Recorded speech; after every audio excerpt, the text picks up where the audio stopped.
Good afternoon, proletariat! Welcome to Turbo Tuesday. Here at MBT Industries, we are constantly innovating our way to the Yugist revolution. Now, the working duelists of the world can't be led by just anyone, so before we begin dismantling the oppressive metagame, we need to locate the boss to end all bosses, combing through 20 years of Yu-Gi-Oh! History in the process. As always, we'll give any fledgling leader of the Vanguard a quick once-over, a chance to prove themselves, and a performance review that will determine if they'll be called back to the next round of interviews, or if they'll need a little effect adjustment at our re-education facility. What today's candidate lacks in erectile function, he more than makes up for with experience. Give it up for Dark Sage. Before we check out today's corporate stooge, however, a word about our sponsor. This video is sponsored by Yu-Gi-Oh! Pro Deck, the best online site for database searching, deck building, and strategy articles, all conveniently located at YGOPRODECK.com. Now let's take a look at Dark Sage's resume.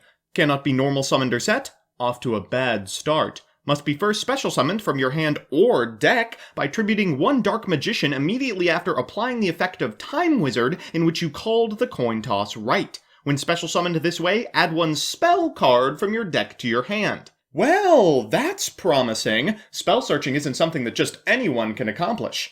We'll start you off in our Dark Warrior division. They're responsible for some of this party's greatest and unlikeliest triumphs. At this point, I'm convinced they can summon anything. Now we'll need a little bit of luck on our side because there's no way to guarantee Time Wizard's effect resolves correctly, but I have faith that our ideals will imbue us with the necessary gumption to flip a coin correctly. And if they don't, that's what second coin toss is for. Times have changed, old man, so instead of searching a do-nothing equip at the end of the combo like you would in the days of your youth, you're going to add World Legacy Monstrosity and pass it off to our Chief Operations Manager, Calamities. Now, let's send our leader to the Edo Pro ladder. Well, Dark Sage, it's time for your on-the-job training. Let's see if you've got what it takes against one of Yugi's most powerful monsters, Exodia the Forbidden One. We're going to lead with a copy of Vision Hero Vion, sending a Malicious to the graveyard. Tisk Tisk would have been more powerful in your youth. Next, we'll link summon a copy of Isolde and activate her effect in order to get a copy of Neospace Connector to hand, and a copy of Armageddonite to the field. In sequence, we're going to activate the effect of Deep-Seated and the effect of Armageddonite, sending a Plague Spreader to graveyard, which will be used to facilitate a Hauka Fibrax summon. We'll use Hauk's effect to get a copy of Arborea, so afterwards we can Synchro Summon a Power Tool Dragon, adding a DDR to our hand. We'll activate the Grave effect of Phoenix Blade, and then DDR to get back this copy of Armageddonite we just banished, sending a Zephyros, and doing the exact same play again.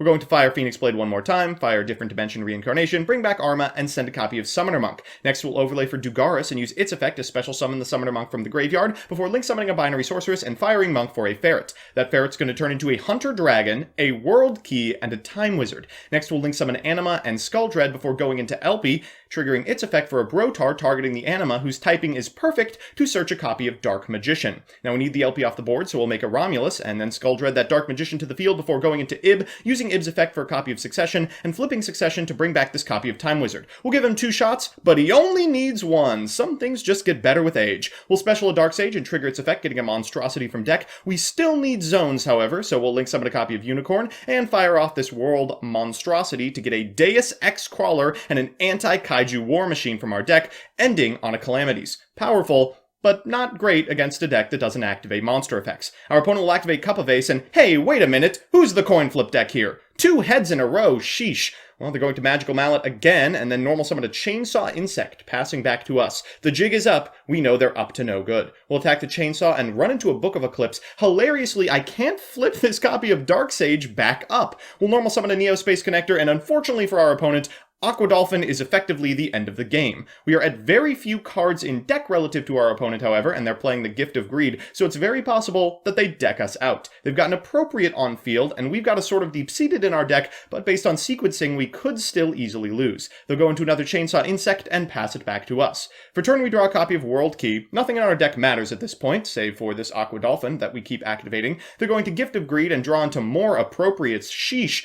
We'll attack into this Chainsaw Insect, giving our opponent more cards and recycling this copy of Sword of Deep-Seated at our end step. They'll activate Cup of Ace and Book of Eclipse. Oh my gosh, we're going to draw 4. That's no big deal. Our opponent draws 2 in the process. Those arms are not particularly powerful when they're not leading to anything. Our opponent will Gift of Greed as we discard a copy of Sword of Deep-Seated. It will be shuffled back into the deck. We're going to Mallet for 1. They'll appropriate twice, so the next Mallet draws them 4. They're too close to decking out, and unfortunately they have no way remaining to win the game. We'll get in for lethal with the Sage himself. Well, we're back, and just how did Dark Sage perform? Let's consult our super scientific metrics above. I'm giving this Black Magic Boomer a 1 in terms of consistency. You've got to open the classic warrior starters, but even then, you've got a 50% chance of Sage sleeping through his alarm. I'm giving this Master of Magic, no, not that one, a 1 in terms of investment. You are not ever going to accidentally summon this card. I'm giving this Geriatric Gungus a 3 in terms of payoff. There's a reason we don't print generic spell searchers, and the reason is they usually win the game immediately, even against competent decks. That said, my final verdict is... what the hell? A return invitation to Dark Sage. Cameraman, bring our friend a grill.